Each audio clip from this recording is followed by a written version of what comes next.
Зорим дүргийн хөмсгчтэй ТV-с Viz ярилцлага нэвтрүүлгийнхаа энэ өдрийн дугаарыг үзэж таханд өргөхөд бэлмож. Манай өнөөдрийн зочноор улсын их хурлын гишүүн Хаян хэрэг оролцож байгаа. Танд өрөм дүргээ.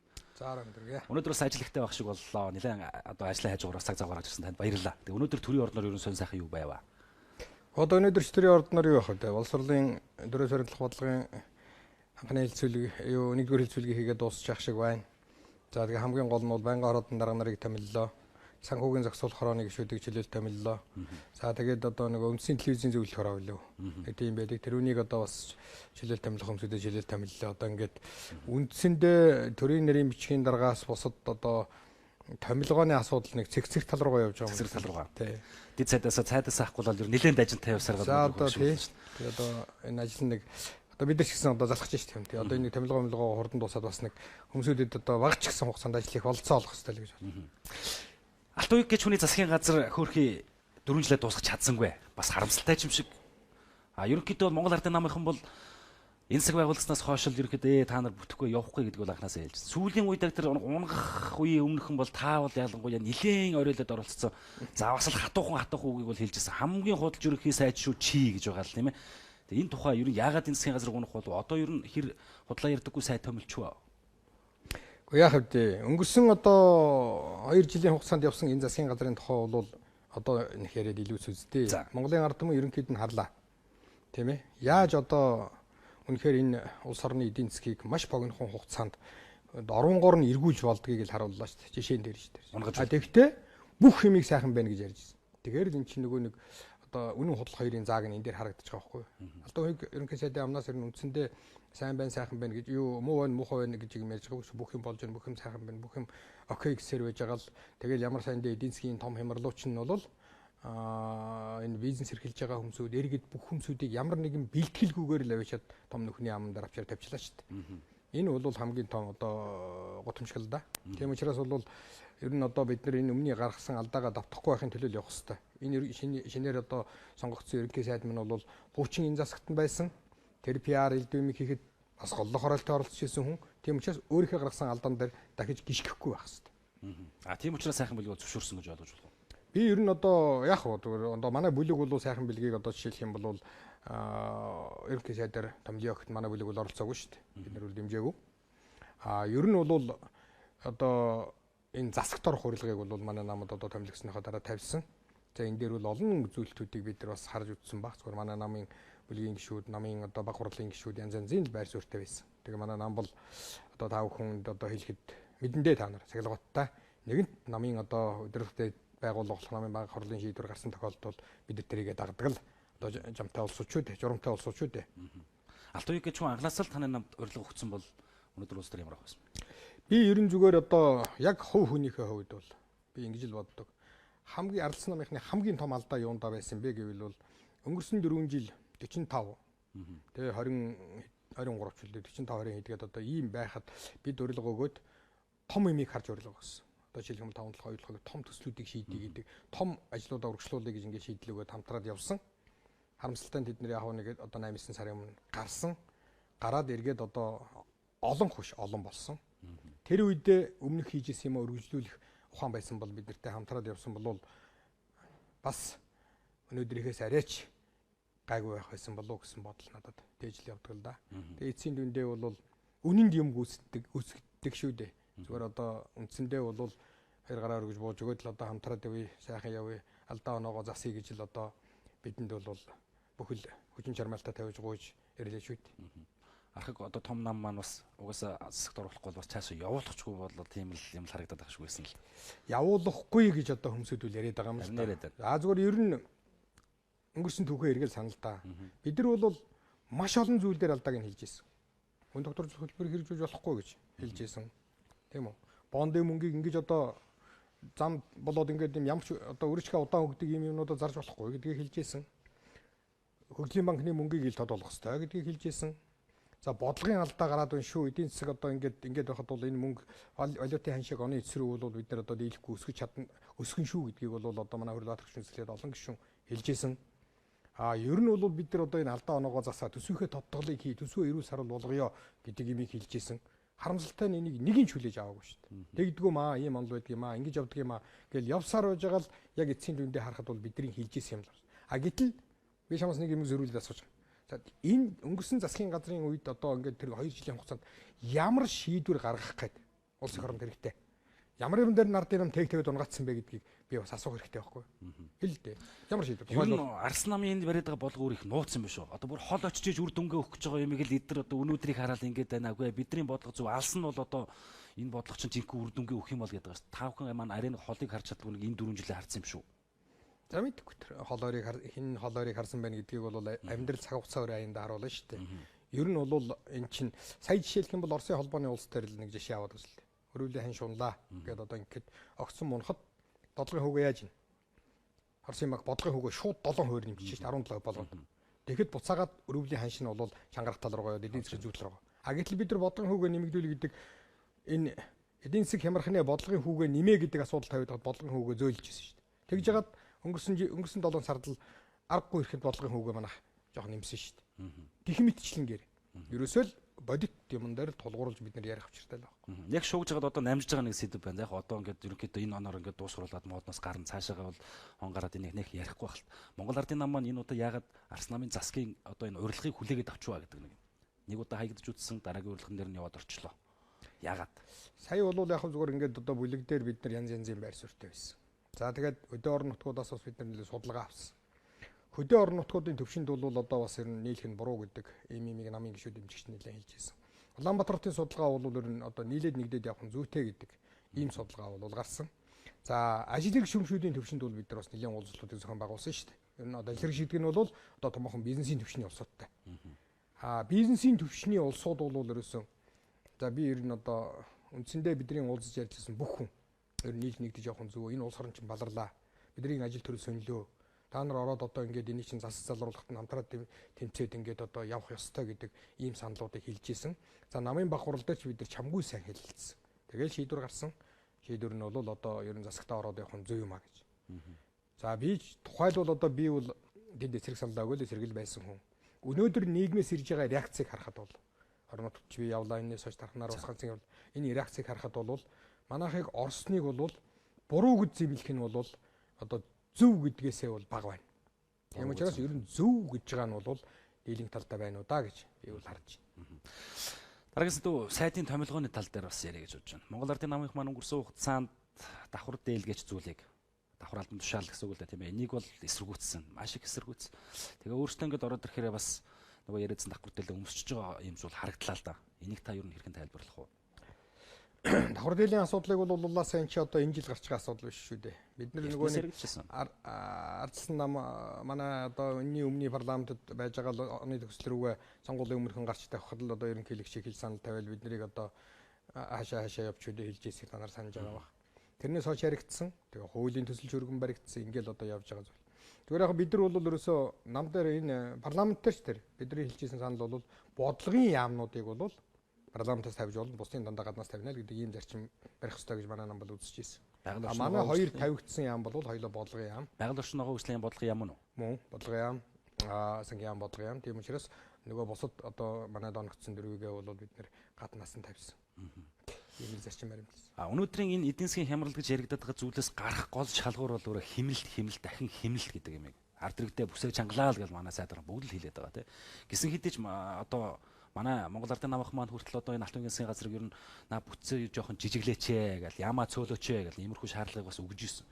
Тэгээд буцаад яг одоо ингээд энэ засаг байгуулахаараа бас ер нь одоо гадуур иргэд бол нэлээд занхахар байна л гэж яриад байгаа шүү дээ. Энийг та юу гэж тайлбарлах вэ? Ер нь хэр том засгийн газар байгуулагдсан эсвэл зүгээр хэвийн үү? Том. Ер нь манай төрийн бүтц бол том. Үнэхээр том. За би зүгээр ер нь яг хэмнэлт гэдэг юм тийм ээ. Хэмнэлт гэж орилоод байх бол одоо жишээлбэл эдийн засгийн хямралаас гарах бүр хамгийн гол хөшүүрэг мөн өгөөл. Хамгийн гол хөшүүрэг бол биш шүү. Хэмнэлт гэдэг байгаа юм бол. Нэг одоо бидний яриад байгаа хэмнэлт шүү дээ. Жишээлх юм бол одоо тэр нэг одоо өндөр настай юу олон хүүхдтэй ээжүүдийн нэг мөнгийг авах шиг. За нэг төрийн албан хаагчдын тэр нэг 36 сарынхыг 12 болгоно гэж яах шиг. За яг тэр хүүхдийн мөнгө энэ гээд хэмнэлт гарах уу гэж гарна. Гэхдээ бид нар бол альва юмн дээр зөв үр дагавартай бай гэвэл бид нар эхлээд бүтцээ зөв болгох хэрэгтэй. Төрийн бүтцийг зөв болгох хэрэгтэй. Тэгээд төрийн бүтцийг мэрэгжлийн чадварлаг аппаратаар бүрдүүлэх ажил дээр бол анхаарлаа хандуулах хэрэгтэй. Манайд одоо төрийн Яг мэрэгцэн аппарат гэдэг юм үндсэндээ байхгүй. Ягаад гэвэл ерөөсөө нэг сонгуулиас нэг сонгуулийн хооронд л дураараас авч идэг. Тухайлбал би зүгээр ингэж боддог юм. Намайг одоо ингээд би чинь одоо 2000-аас 2008 оны хооронд засаг даргаар ажиллаад явж исэн үед 2004 оноос хойш үндсэндээ төрийн алба бол тогтворч ирсэн. Ягаад гэвэл төрийн албанаас татгалзах төдөлцөх нөгөө нэг хууль мөл батлагдаад төрийн албан хаагч чинь нэг улс төрч очихоор дагаж хүүгээд бас чаавс хөөх юм нөгөө манай нам чиний нам гэдэг дахиад байдаг нь багасаад хүн чинь жоохон мэрэгших тал руугаа ороод иржсэн чинь сая энэ 12 оны сонгуулийн дараачаар арай дэндүү савлаа шүү дээ. Дэндүү савчлаа. Тэгэхээр эн чинь нэг удаагийн үйлдэл биш чинь хэд хэдэн удаагийн үйлдэлээр ингээд энэ савчгаар чинь одоо төрийн албан хаагчдыг эргээд тарах юм бол төрийн албан хаагч чиг өрөвдөлтэй хүмүүсүүд өнөөдөр алга байна шүү дээ. Хизээ би халагдах уу гэдэг аимшиг тэр хүний толгой дотор одоо байна. Хизээ би халагдах уу. Ингээл одоо за би ч одоо ингээд нэг ардын намын өгчлийн үед ажиллаж исэн нь бол одоо намайг энэ ардсан нам гэдэг ардын намыг халчна гэдэг. Ардсан намынх нь болохоор энэ ардын намын сайд ирсэн одоо намайг халаад халаал гэдэг юм шиг. Халаа солиод байдаг учраас тэр бид нар бол ерөөсөө одоо энэ нэг төрийн албыг мэр систем шилжүүлэх гэдэг юм шүү дээ. Наазахны. За. Одоо энийг бол би бас нэлээд ярьдаг. Ерөөсөө яах вэ гэхээр төрийн албанд бол шилжих юм бол та мэрэгжилтэн явнаа. Одоо 5 жил 6 жил шалгалтаа өгнө. Тэр хэлцийн дарга болно. Дараа нь шалгалтаа өгнө. Ахаа 5 6 жил явнаа. Газрын дарга руугаа явнаа. Гэх мэтлэнгээр ингээд яваад ингээд байх юм бол одоо зүгээр сонгуулийн үр дүнгийн дараа хаяа ингээд дуудаж яваачаад ашиг томцол ирэх газрын дараагаар яваачаад тавьчихтгүй болох юм бол энэ улс төр гэдэг юмруу хүн ингэж хошуурхаа болчихно. Төрлөө хүн хошуурхаа болчихно. Ягаад гэвэл тэр тодорхой шалгууртай. Өөрөөр хэлэх юм бол би бол тэр бүх шалгууруудаар явж хагаад тэн дотроосоо би мэржлэгээ шалгалтыг өгч жагаад дарга зэрэгээ болох хэрэгтэй. Түүнээс биш миний карманд явж байгаа 2 анкетыг авчиад дарга болгочоороо гэд тавиад идэг энэ тогтолцоо чинь өөрөө буруу тогтолцоор яваад байна шүү дээ. Тэгэхээр энэ бол одоо манай төрийн хамгийн гол одоо нэг бодох зүйл алдаа оноогоо засах. А хоёрт нь бол бид нар ерөөсөө л одоо эдийн засгийн хямралаас харъя гэвэл энэ эдийн засгчд гэдэг одоо олон том эдийн засгчд байна. Өрөндийн орнд боловсрол эзэмшсэн. Тэр нь бий биш л дээ.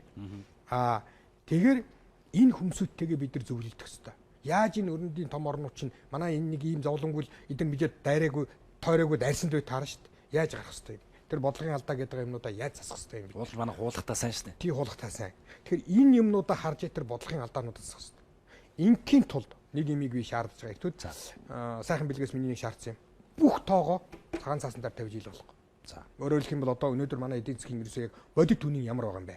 Тийм ээ? Өр зээл нь хэд байгаа юм? Бонд нь ямар юм болсон юм? Концессийн гэрээгээр ямар ажил төрөл өгсөн юм? Ичнээн төгрөгийн дотоодын бонд гаргасан. Ичнээн вексэл гаргасан. Монгол банкны өнөөдрийн одоо дотортол Монгол банкны алдагдал валютын нөөц энэ юм юу байгаа юм бэ? Энүүний чинь бид нар ил тод болгож жагаад тэгээд дараачд нь бид нар бол одоо эхний ээлжинд энэ дээр бид нар одоо алдаа хасах хэрэгтэй юм байна. Гэд ярихгүй бол сангийн яамд одоо ч хэлэх юм бол санхүү эдийн засгийн асуудал ингээд төвлөрч эхлэв.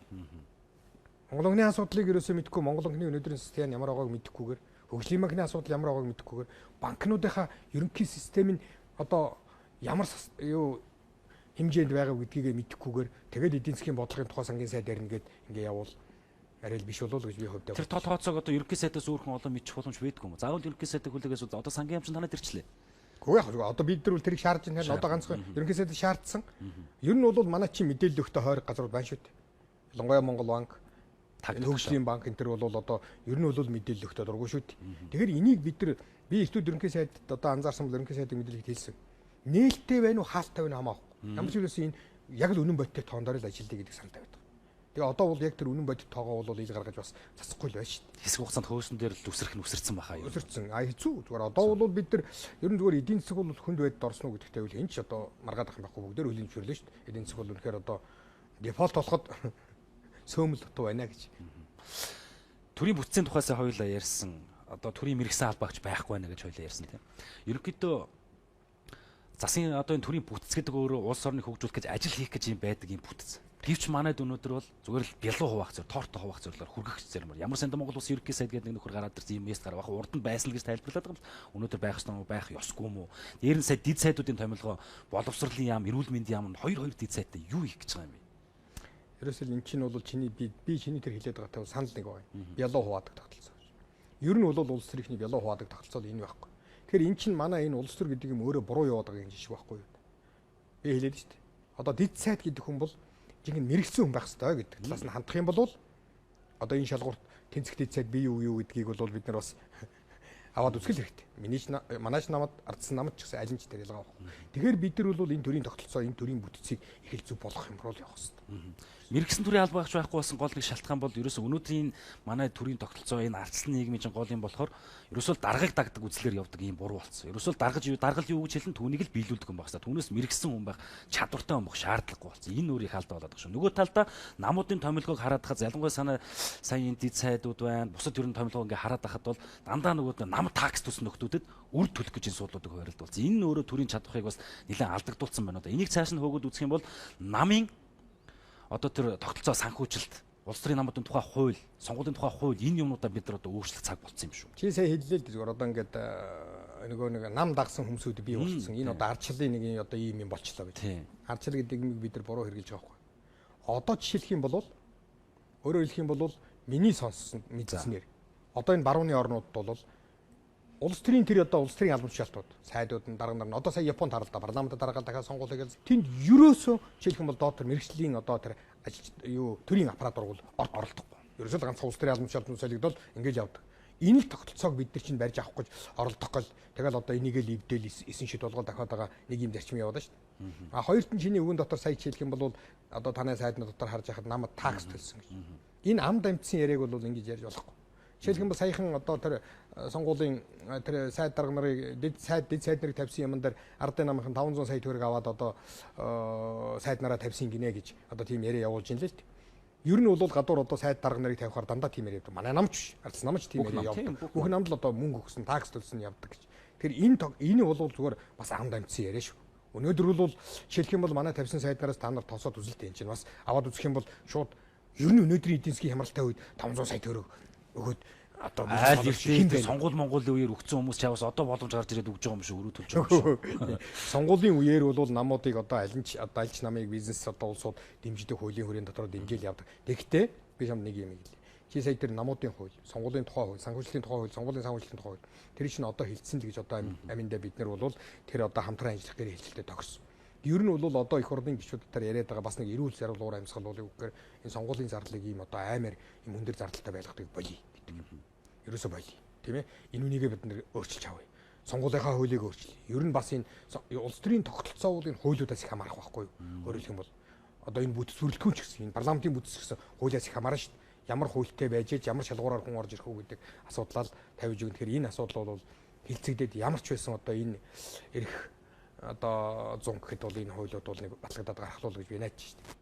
Ерөнхийдөө засаглалын тухай сүүлийн үеийн ярьдаг басмаа би нэвтрүүлгээр бас хүн болгоноос асуугаад байгаа. Өнөөдрийн засаглалыг өөрчлөх ёстой юу? Биднэрт ямар засаглал хэрэгтэй вэ? Таны бодол. Ер нь бол манайд бол жинхэнэ парламентын одоо сонгодог утгаараа парламентын засаглал хэрэгтэй. Ерөөсөө парламентын засаглал. Өөрөөр хэлэх юм бол одоо манайх чинь бол уг нь парламентын орн. Парламентын орн. Тий. Гэтэл ерөнхийлөгчгээд бид нар чи үндсэн хуулиндаа нэг заасан ерөнхийлөгчтэй хүнтэй бүх нийтээр сонгодог хүнтэй. Одоо ингээд сүүлийн жилүүдэд ингээд харж байхад бол ерөөсөө ерөнхийлөгчийн эрх мэдэлчин сүулт ингээд яваал бүр өндөр болоод тэгээд ерөнхийлөгчийн засаглалтайч юм шиг тал руугаа яваад байна шүү дээ бид нар чинь. Тий. Эннээс бол одоо бид нар ингээд хараад жишээ хараад үзэх юм бол ер нь бид нар чинь ямар засаглалтай улс юм бэ гэдгийг одоо ойлгох хэцүү болчиход байна шүү дээ. Тийм болохоор өсөө бид нар бол одоо энийг мэдээж одоо би бол энэ дээр өөрийнхөө байр суурийг хилээгээд тэгвэл чи юм бэ гэвэл тийм одоо яг үнэхээр тохирсон тогтолцоог нь олж мэдэхгүй. Энэ олон одоо парламент суусан тэгээд энэ юм судалсан улсууд бол тодорхой юмнууд хэлдэг юм л. Өөрөөр хэлэх юм бол хоёр танхимтай парламент байвал одоо хэцүү юм аа. Энэ зарим нь бол ерөнхий сайд нэг өндөр хэрэгтэй. Одоо жишээлх юм бол Японы парламент шиг ингээд парламентаа тараагаад ингээд явдаг юм байх нь зөв юм аа. Би бол зүгээр ер нь хоёр танхимтай байх нь зөв юм уу гэж. Тэгээд ерөнхийлөгчийг парламентаасаа сонгодог. Тэгээд хоёр танхимтай байдаг. Том одоо төсөв мөсөв том хэлцгээд нөгөө их танхимаараа хэлцдэг. Бус цагт нь бол байнгын ажиллагаатай одоо доод танхим буюу энэ одоо хуулиуд ил төрлөө хэлцээ сууж идэг. Ийм тогтолцоороо оруулал ер нь зөв тал руугаа болох юм болов уу? Энийг ер нь нэр зориг гаргаад хийчих улс төрийн нам улс төрч өнөөдөр манайд байна уу? Ер нь ярьж байгаа. Энэ дээр бол нэлээ ярьж байгаа. Үндсэн хуулинд өөрчлөлт оруулна гэдэг асуудлыг бол бид нар ч одоо нэлээ яриад байна шүү дээ сүүлийн үед. Уг нь энэ удаад бол бас нэлээд одоо боломжтой бүтц энэ парламентд байгаа юм. Тийм ээ. Одоо ардын нам, ардсан нам, Монгол ардын хувьсгалт нам, иргэний зориг нам, ногоо нам те ингээд бас бие даагч гэдэг ингээд нэлээд том бүтэц байгаа учраас талын одоо улс төрийн хүчнүүдийн бас ийм бүтэц байгаа учраас энэ дээр сайн ярилцчихад үндсэн хуулиндээ өөрчлөлт оруулад энэ бидний төрийн одоо институтуудын хоорондын харьцаа энтрийг бол нэг ном дөрмөнд нь оруулах хэрэгтэй л асуудал мөн л баг. Засаглал бол тэгээд одоо ямар угаанаа сайн тодорхойгүй. Энэ л болж өгөхгүй байна гэдэг хүмүүх үлэмшөрөд. За нөгөө талдаа өнөөдөр бид нар ямар нийгэмд амьдраад байна гэдгийг бас сүүлийн үед ойлгохоо боллоо. Дүр хэсгсэн арчил хамгаас аюултай шүү гэдэг нэг мундаг хүн хэлээ явцсан. Тэрнээс хойш энэ үгийг бас манайх их хэрэгжилж шүү. Ялангуяа энэ Арслан намын дотор одоо 2 3 хүн сүүлийн үед ирлээ. Хамгийн сүүлд одоо Магна гэдэг хүн хэллээ. Энийг та юу гэж харж байгаа вэ? Дүр хэсгсэн арчил хамгаас аюултай юм аа. Би манайд одоо үнэхээр шудраг жинхэнэ одоо сонгодог утгын арчил явж гин гэж хэлж чадахгүй. За хизэнээс авахарч байна. Ер нь бол яг арчил гэдэг юм явагдаж эхэлсэн. Би одоо ингээд ялангуяа 12 оноос хойш. Ялангуяа 12 оноос хойш бол ил хууль хяналтын байгууллагуудыг авилгатай тэмцэх газрыг, шүүхийг, прокурорыг, тагнуулыг, цагтааг хитрхи улс төрийн болгочлоо шүү дээ. Одоо өнөөдөр бол улс төрийн хараат бол. Ерөөсөө улс төрийн одоо хүмүүсүүдийн гар хөл болох ийм юм руу түлхчлээ шүү дээ. Энэ бол хамгийн аюултай. Энэ бол арчилсан биш харин жинхэнэ диктатортай байх ийм нөхцөлийг бүрдүүлчихлээ шүү дээ. Өнөөдөр бол бид нар одоо өнөөдөр нэлээд л айцтай байна шүү дээ. Хүн бүхэн одоо утас чагамдгалыг, тагамдгалыг. За тэгэл одоо эл төв толоо юм болох юм бол шүүх сэргийлэх одоо дууддаг, тагнуул цагдаа хяндаг, хоригддаг. За тэгээд янз бүрийн юм боллоо гэл одоо ингээл ярьдаг. Энэ бүхэн чинь бол оргүй хов хоосон хөрс суурин дээр хүмсүүд юм санаагаараа зохиож яриад байгаа хгүй л гэж би бодож байгаа. Хэцүү шүү дээ. Хэцүү. Олны угаартай. Олны угаартай энэ дээр бол хэцүү. Нэг хитгэн хүн энэ эрх мэдлийг барьж авчих гал янз бүрээр оролдоод одоо сайн нэг байшингийн доороос ч айхтар нууд шорон муран гараад ирсэн юм шүү. Одоо та нар бодлоо. Зүгээр одоо би нэг юм хэлэхэд цагдаа. Ерөнхийдөө болоод одоо ингээл цагдаагийн даргаыг өөрчлөлт тавьсан. Одоо сүүл тавьсан цагдаагийн даргааны өөрчлөлт тавиул жоохон байж шинэ ерөнхийдөө гараад ирсэн маргаашийн дотор нь цагдаагийн даргаыг солиод, тагнуулын даргаыг солиод одоо энэ бол ерөөсөө хараач нэг өөрийн хүнээ тавина гэдэг юм одоо энэ л орж ирж байна шүү дээ. Би бол одоо тэгж л харж байгаа. Ялангуяа цагдаа, тагнуул, авилгатай тэмцэх газар, шүүх, прокурор эдрийн энэ томилдог тогтолцоонд бид нар бас анхаарах хэрэгтэй байна гэж би хараад байна. Ерөөсөө бүр гарцаа ухаарах хэрэгтэй байна гэж. Тэгэхгүй бол эн чинь одоо ингээд нэг өөрийн хүнээ тавьчихдаг. Ер нь тэгээд хууль хяналтын байгууллагын өмнө би боддог л доо ер нь аливаа ажил хийж байгаа хүн. Төрийнч бай, одоо хувийнч бай, бизнесийн салбарт ч ажил хийж байгаа хүн алдаа гаргадаггүй хүн гэж байхгүй. Тэгэхээр ер нь тэр алдааг томруулах уу жижигрүүлэх үү гэдэг асуудал чинь харин энэ хууль хяналтын байгууллагын гарт орчоод нэг тодорхой хувь эрх ашиг харсан улс төрчдийн гарт орчих юм бол хамгийн аюул байхгүй. Тийм л учраас бид нар бол энэ дээр ер нь нэлээд бас бодиттой ярих зүйлийн нэг мөн үгүй юм уу? Танай намынхан ч бас энэ 12 оноос хойш бас нэлээд ноолууллаа шүү. Таа ч бас жоохон авилгатай газар бас нэлээд дуудагдсан уу? Нэг сонгуулийн үеэр ерөнхий сайд сангийн сайд байхдаа тойргийнхоо гишүүдэд тэтгэврийн одоо урьдчилаад өгчлөө гэдэг юм яригдсан үү? Үгүй тэтгэвэр шээ. Ер нь бол зүгээр ийм юм л да. Манай намынхан бол хангалттай нь олуулсан. Сонгуул эхлэхээс эхлээл одоо нэр дэвшижсэн хүнийг барьж авснаас эхлээл аймгийн дарга нарыг 2-2-оор нь барьж хорисноос эхлээл агентлагийн дарга нарууд нь барьж хорисноос эхлээл зарим нэг нь хөөрхий шорондоо одоо нүдэнлээ шүү дээ. Ингээл эхэлсэн. Одоо тухайлбал би бол ямар хэрэгээр одоо асуугдсан хүн гэхээр бол намайг сангийн сайд болоход улсын их хурл төсөв баталж өгсөн. Хууль баталж өгсөн. Тэр хууль нь бол төсвийг хэрэгжүүлэх. Улсын төсөв баталж өгсөн. Монгол улсын хэмжээнд байгаа өндөр настан болон хөгжлийн бэрхшээлтэй 360 мянган иргэнд 1 сая төгрөгийг өгөөл гэдэг хуультай. Тэгэл тэрийг илүү хүүргийг би хүлээсэн. Эннийхээ хүрээнд дотор бол тэр мөнгийг одоо ингээл 3 хуваагаал ингээд одоо боломжоор олгоод эхний 660 саяын бол бүх аймагуудад өгөөл. Төгслийн одоо 300 хэдийн бол 10 тэрбум төгрөг үлдэхт нь бол дундгов, ранга, дархан 3 төгссөн. Энүүгээрээ би бол одоо ч гэсэн намайг хүмүүсөө зарим чи төрийн мөнгөөр дархан хахуулцсан л гэдгийг. Би болохоор бол хуулиа хэрэгжүүлсэн л гэдгийг. Тэрнээсээ болоод авилгатай тэмцэх газар дээр дуудагдаж байцаагдсан. Яа шийдэгдсэн. Дараачд нь тэрийг авилгатай тэмцэх газараас одоо эрүүгийн хэрэг үүсгэх болцоогүй гэж үзээд эрүүгийн цагдаагийн газар руу шилжүүлсэн. Эрүүгийн цагдаагийн газараас эрүүгийн хэрэг үүсгээд 2-3 удаа очиж байсаар төгсөн. Тэгээд нийслэлийн прокурор дээр очиод одоо төдгөл зүйлсэн. Жишээлх юм бол эн чинь нэг дарамт. Өөрөлдөх юм бол чамайг одоо хизээний цаг чиний наадах сэргээ. Тэгжил одоо аминдаа одоо миний амыг барих маягийн дохиол байхгүй юу? Хүзүүндээ зуяа барьсан сууж байна. Сая Алтан хуйг ерөнхий сайдыг огцруулах үеэр би 28 гишүүн гарын үсгээ зурсан, миний балакандар зурсан. Тэр одоо нэгэнд миний балакандар зурсан учраас тэрийг яг одоо байнгын хороо чуулган дээр тэр одоо 28 хүний гаргаж тавьсан санд дүгнэлтийг унших үүрэг нь бол надад онцсон. Тэрийг би уншсан. Тэрний төлөө шүүхтэр очиж бас одоо шүүхэд өгөгдөөд 2 шидний шүүхээр ороод харин энийг одоо хэргийг одоо хэрэгсэхгүй болгосон нэг тийм фидл гарсан гэж надад манай өмгөөлөгч хэлсэн. Зүгээр одоо яг надад миний гар дээр бол тэр нь ирээгүй. Тэгээ энэ мэдчлэнгээр. Энэ мэтлэнгийн юм аа л өнөөдөр төрд байгаа энэ жоохон шудраг хүмүүсийг ир зөр гаргахад нь л түүг болоод байна да.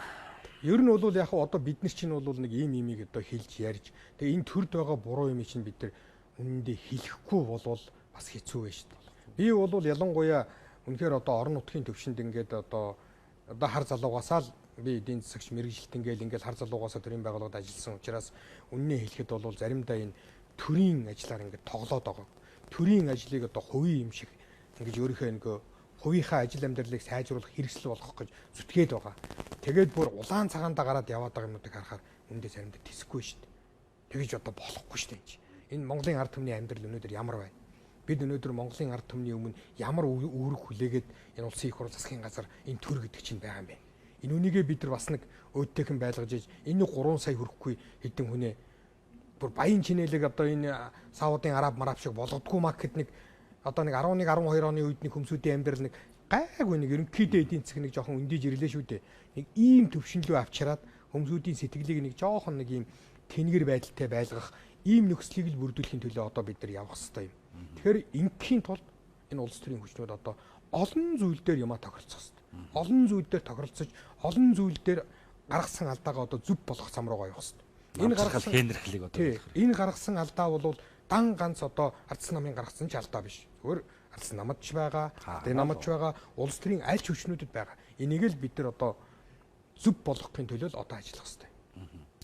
Энийг одоо сайхан ойлгоцчих тийм боломж гэрэлгийг харагдаж байна уу? Намууд маань хоорондоо нэг улсынхаа төлөө сайхан эвлээд нэгдээд үнний төлөө явчих тийм. Гэхдээ одоо уг нь бол үнний төлөө явна гэдэл сая чи одоо хоёр талаасаа ажлын хэсэг гаргаад л гэрээ хилцэл хийгээд л зураад өчтөр чи одоо бид нар чинь парламентын төвшөнд хамтарч ажиллах бас нэг санамж бичиг интернет гараа суулгаад л аминдал одоо тохиролцоод л юмд хүрэх гээд л байна шүү дээ. Бидний ганцхан гуугаад байгаа юм бол хилсэн ярьсандаа байгаараа л гэж одоо ардсан намынхаа итгэхгүй шүү дээ та нарт чинь тий. Үгүй ардсан намынхаас одоо бид нар гуйж байгаа. Гүн гэрээ хилцэл хийсэн юмдаа нэг хэлсэн ярьсан юмдаа эзэн байгаа. Ардсан нам Монгол ардын хувьсгалт нам хоёр эвсэл чинь хоорондоо нэг гэрээ байгуулчлаа шүү дээ. Та нар гаргаж ирэл нууц мууц фүүфаа гэл. Эн чинь одоо энэний эхлэл байсан юм шүү. Энэ гэрээ бол ийм юмны гэрээ биш. Биш юм уу? Ийм юмны юуны гэрээ?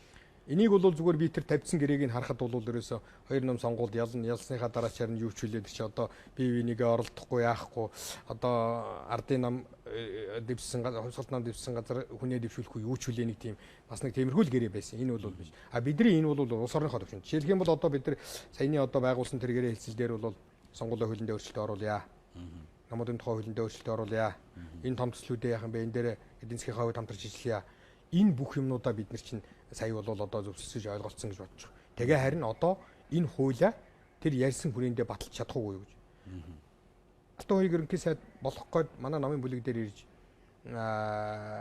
бид нартэй ч бас нэг байцаагдаж нэг зандаа үеийн кол дарга тэр хоёр чинь 6 цаг хэртэй боллоо шүү дээ. Тэн дээр үл бид нар өмнөдөө өстой дотроо онгойт л ярилцж авсан.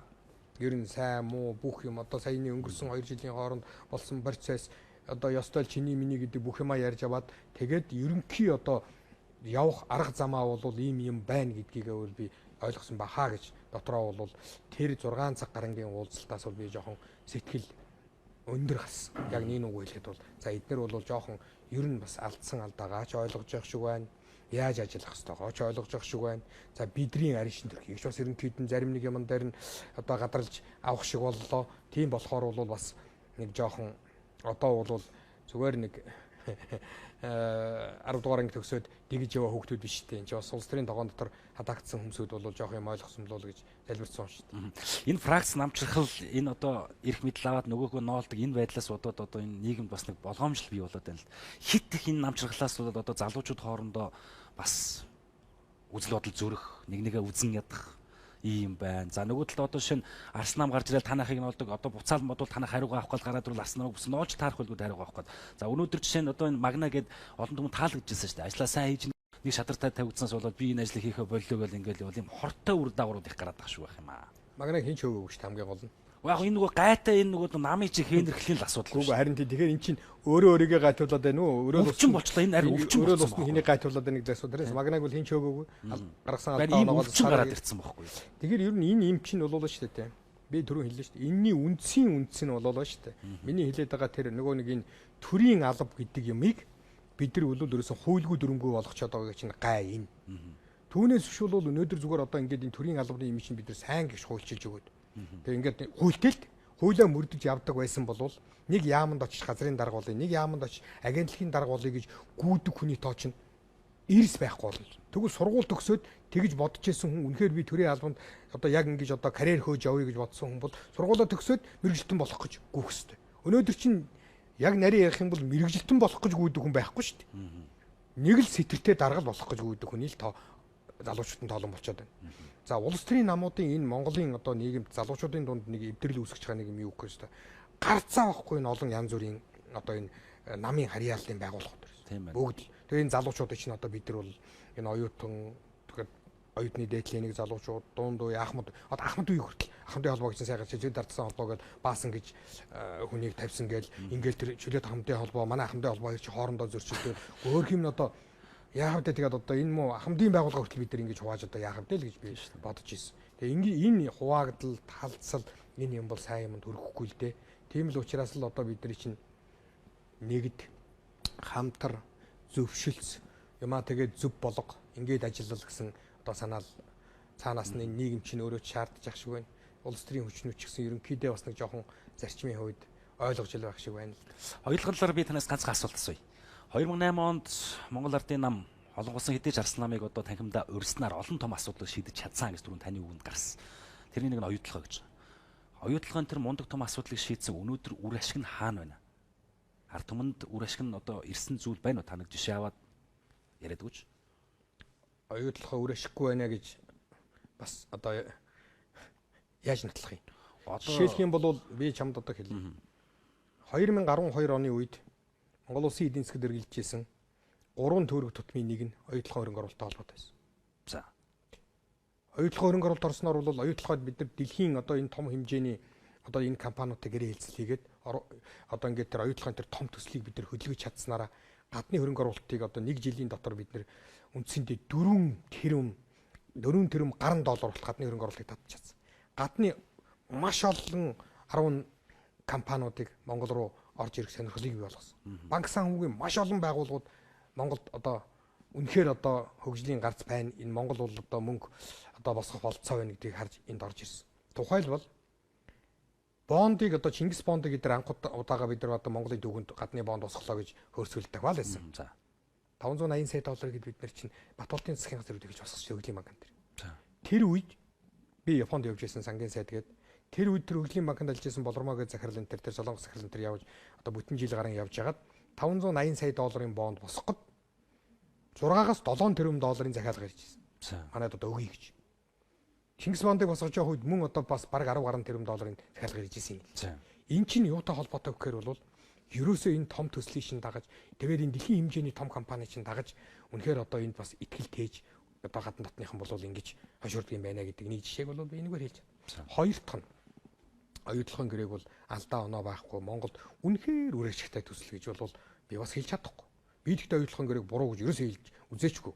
Яагаад гэвэл Монгол улс сүүлийн одоо энэ 90 гаруй жилийн хугацаанд нин шинэ үеийн төвх гişрээ 21 оноос хойш анх удаага дэлхийн хэмжээний энэ том компанитай Монголын засгийн газар гэрээ хийсэн.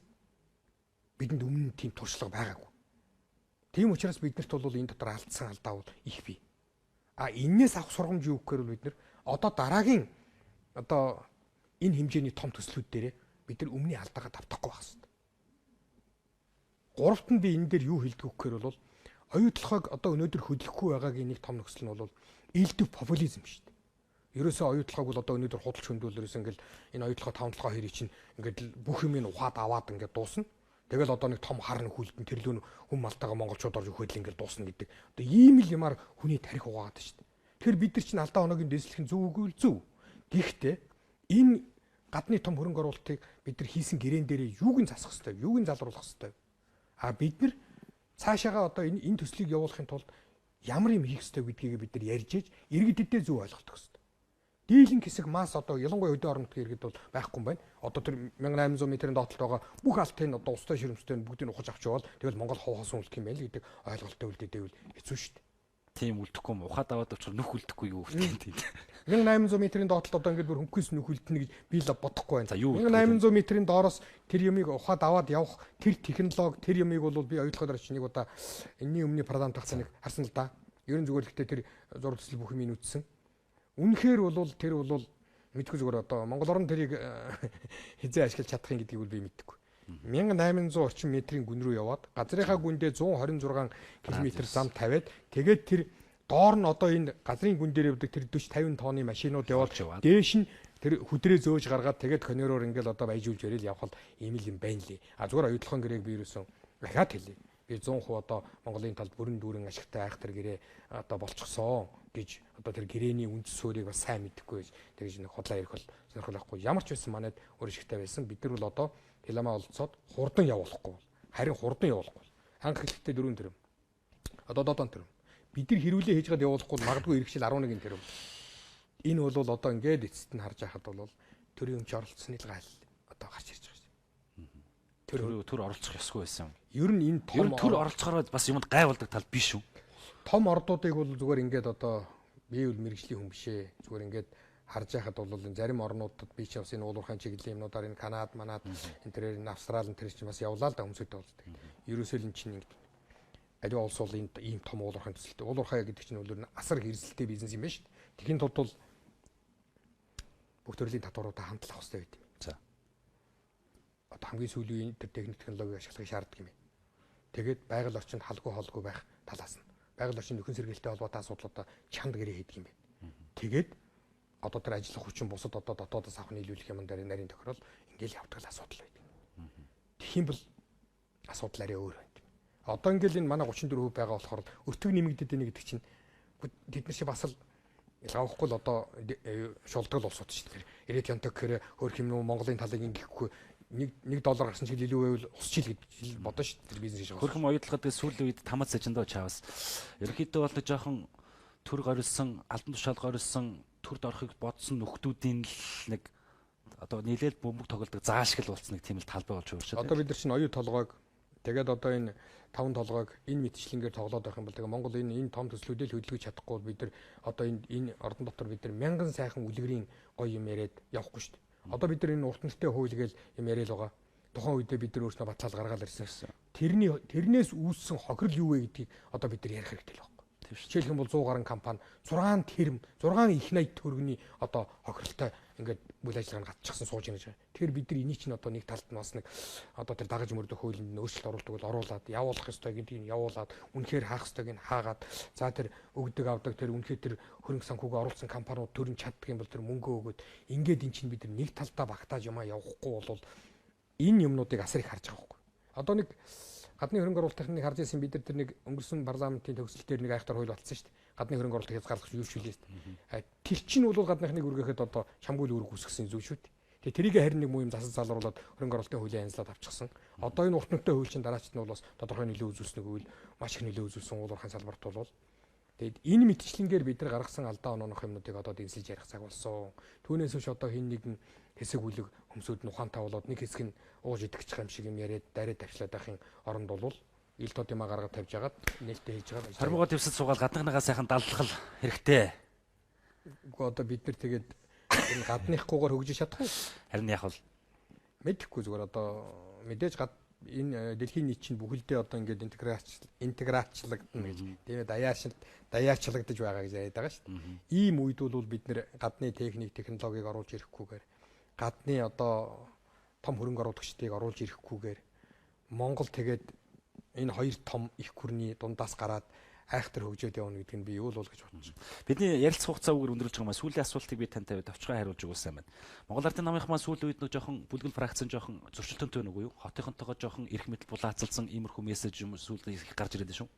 Манайхны дандаа тэгж ярьдаг шүү дээ. Гэтэ манайд бол тийм асуудал байхгүй шүү дээ. Ер нь бол манай урлаас гардаг шийдвэрээ л тагдаг. Байнгал тийм л зөрчилт татамаа гэдэг бидний дунд одоо тэгээд нэг зөрчилтөө тэрний энэний фракц гэдээ яваад байдаг юм байхгүй шүү дээ. Заашгүй. За таны ажил амжилтсэ. Баярлалаа. Зарим үзэгчтэй ТV телевиз ярилцлага нэвтрүүлгээ энэ хүрээд өндөрлөж байна. Манай өнөөдрийн жочноор улсын хурлын гишүүн Хаяг Орслоо. Танд их баярлалаа. За баярлалаа.